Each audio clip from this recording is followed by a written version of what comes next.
नमस्कार मित्रों, स्वागत है आपका हमारे YouTube चैनल कथा सागर में। मित्रों, आज हम आपको अकबर बीरबल की पहली मुलाकात की कहानी सुनाने जा रहे हैं। कहानी का शीर्षक है आधा इनाम।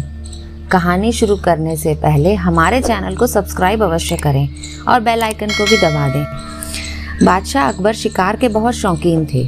एक दिन वे अपने कुछ साथियों के साथ शिकार पर निकले। शिकार करते करते उन्हें पता ही नहीं चला कि कब वे अपने साथियों से बहुत आगे निकल आए और रास्ता भटक गए। उनके साथ केवल उनके 2 सिपाही रह गए। शाम ढल रही थी। बादशाह और उनके सिपाहियों का भूख प्यास के मारे बुरा हाल था। बहुत प्रयासों के बाद भी वे आगरा जाने का मार्ग नहीं ढूंढ पा रहे थे। कुछ देर और आगे बढ़ने पर उन्हें एक तिराहा दिखाई पड़ा, जिसे देखकर उनकी उम्मीद बंधी कि इन तीनों मार्गों में से कोई न कोई रास्ता आगरा तक अवश्य जाता होगा। लेकिन उलझन ये थी कि किस मार्ग पर आगे बढ़ा जाए। तभी अकबर की नज़र एक बालक पर पड़ी, जो सड़क किनारे खड़ा हुआ था। अकबर ने एक सिपाही को उस बालक को बुलाने के लिए कहा। अकबर ने बालक से पूछा, बालक, आगरा के लिए कौन सी सड़क जाती है? यह सुनकर वह बालक मुस्कुराने लगा। फिर बोला, महाशय, यह सड़क तो चल नहीं सकती, फिर आगरा कैसे जाएगी? हाँ, आप इस पर चलकर अवश्य आगरा जा सकते हैं। यह कहकर बालक फिर से खिलखिलाने लगा। बालक के मुंह से इस तरह का उत्तर सुनकर सैनिक थोड़ा डर गए, क्योंकि वे बादशाह अकबर के गुस्से से वाकिफ थे। उन्हें लगा कि इस लड़के की खैर नहीं। बादशाह अकबर इसे जरूर कठोर दंड देंगे। लेकिन अकबर उस बालक की निर्भीकता और वाक्पटुता से बहुत प्रभावित हुए और प्रसन्न होते हुए बोले, ये बात तो तुमने बिल्कुल ठीक कही। बालक, ये तो बताओ, तुम्हारा नाम क्या है? मेरा नाम महेश दास है, बालक ने उत्तर दिया। उस समय बीरबल को सभी महेश दास के नाम से ही जानते थे। बालक ने अकबर से पूछा, आप कौन हो? अकबर ने कहा, तुम हिंदुस्तान के सम्राट अकबर से बात कर रहे हो। मैं तुम्हारी निडरता और वाक्पटुता से बहुत प्रसन्न हुआ हूँ। यह कहकर अकबर ने अपनी एक अंगूठी उतारकर महेश दास को इनाम में दे दी और यह भी कहा, जब भी कभी जरूरत पड़े तो मेरे दरबार में आ सकते हो। यह कहकर वह महेश दास के बताए रास्ते पर आगे बढ़ गए। जब महेश दास जवान हुआ तो अपने भाग्य को आजमाने राजधानी पहुंच गया। उसके पास अकबर के द्वारा दी हुई अंगूठी भी थी। राजधानी के बाजार, बड़े बड़े घर, भीड़ भाड़ देखकर वह हतप्रभ था। लोगों से पूछते पूछते वह अकबर के महल के दरवाजे तक जा पहुंचा। इतना विशाल दरवाजा तो उसने अपने सपने में भी नहीं देखा था। महल के दरवाजे पर अकबर से मिलने वालों की भीड़ लगी हुई थी। जब उसने महल में प्रवेश करना चाहा तो पहरेदार ने कड़कती हुई आवाज़ में पूछा, ए लड़के, कहाँ जाता है? महाशय, मैं महाराज से मिलने आया हूँ, महेश ने उत्तर दिया। अच्छा, तो महाराज तुम्हारी ही प्रतीक्षा कर रहे हैं? पहरेदार ने महेश का मजाक उड़ाते हुए कहा। महाराज मुझे जानते हैं, महेश ने अकबर के द्वारा दी हुई अंगूठी दिखाते हुए कहा। पहरेदार अकबर की अंगूठी पहचान गया। अब वो महेश को अंदर जाने से नहीं रोक सकता था। पहरेदार बोला, ठीक है, तुम अंदर जा सकते हो, लेकिन मेरी एक शर्त है।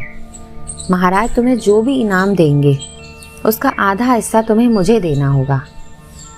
पहरेदार सभी अंदर जाने वालों के सामने यह शर्त रखता था। महेश ने एक पल सोचा और फिर मुस्कुराकर बोला, मुझे मंजूर है। इस प्रकार महेश ने महल के अंदर प्रवेश किया। अंदर उसने देखा महाराज अकबर सोने के सिंहासन पर विराजमान है और मिलने वालों की लंबी लाइन उसके सामने लगी हुई है। महेश भी उस लाइन में लगकर अपनी बारी की प्रतीक्षा करने लगा। जब महेश की बारी आई तब उसने महाराज को झुककर सलाम किया और कहा, आपका यश सारे संसार में फैले। अकबर मुस्कुराए और कहा, तुम कौन हो और तुम्हें क्या चाहिए? महेश ने कहा, महाराज, मैं यहाँ आपकी सेवा में आया हूँ, और अकबर के द्वारा दी हुई अंगूठी अकबर के सामने रख दी। ओहो, याद आया, तुम महेश दास हो ना? अकबर ने कहा। जी महाराज, महेश ने कहा। बोलो महेश, तुम्हें क्या चाहिए? अकबर ने पूछा। महेश ने कहा, महाराज, आप मुझे 100 कोड़े मारने की सजा सुनाएं। अकबर ने चौंकते हुए कहा, महेश, ये कैसा इनाम मांग रहे हो? जब तुमने कोई अपराध ही नहीं किया तो मैं तुम्हें सजा कैसे सुना सकता हूँ? लेकिन महेश अपनी बात पर अड़ा रहा कि मुझे यही इनाम चाहिए। अकबर ने कहा, एक शर्त पर मैं तुम्हें ये इनाम दे सकता हूँ। पहले तुम्हें मुझे इसका कारण बताना पड़ेगा। महेश ने कहना शुरू किया, महाराज, आपके दरबान ने मुझे इस शर्त पर महल में आने दिया कि आप जो इनाम मुझे देंगे उसका आधा हिस्सा मैं उसे दूंगा। वह महल में आने वाले सभी याचकों के सामने यही शर्त रखता है। दरबान की यह हरकत सुन अकबर को बहुत गुस्सा आया। दरबान को महल के अंदर बुलाया गया। अकबर ने दरबान से कहा, हमने तुम्हारी बहुत तारीफ सुन रखी है कि तुम अपना काम बहुत ईमानदारी से करते हो। ये महेश दास जी भी तुम्हारी बहुत तारीफ कर रहे थे और हमने इन्हें जो इनाम दिया है पूरा का पूरा तुम्हें देना चाहते हैं। ये सुनकर दरबान बहुत खुश हुआ और उसने अकबर से पूछा, गुस्ताखी माफ़ हजूर, और क्या मैं जान सकता हूँ कि मुझे इनाम में क्या मिलने वाला है? अकबर ने मुस्कुराते हुए कहा, महेश दास जी को इनाम में 100 कोड़े मिलने वाले थे जो तुम्हें मिलेंगे।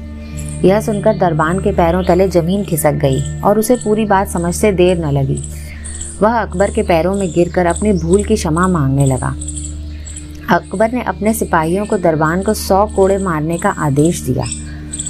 उसके बाद अकबर ने महेश दास से कहा, तुम आज भी उतने ही निडर और बुद्धिमान हो जितने बचपन में थे।